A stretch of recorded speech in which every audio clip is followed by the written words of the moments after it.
بسم اللہ الرحمن الرحیم۔ مدینہ منورہ کی مسجد سید الشہداء۔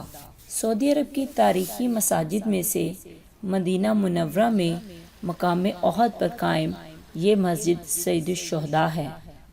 یہ مسجد مشہور زمانہ جنگ احد کے شہداء کی یاد میں تعمیر کی گئی۔ اس مسجد کا رقبہ 54,000 مربع میٹر ہے، جس میں 15,000 شہری ایک ہی وقت میں باجماعت نماز ادا کر سکتے ہیں۔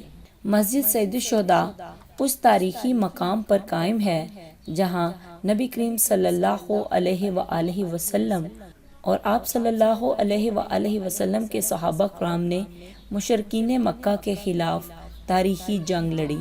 یہاں پر جنگ میں شہید ہونے والے 70 صحابہ کرام کی آخری آرام گاہیں موجود ہیں۔ اس جنگ کا ذکر قرآن کریم نے کر کے اسے ہمیشہ کے لیے امر کر دیا۔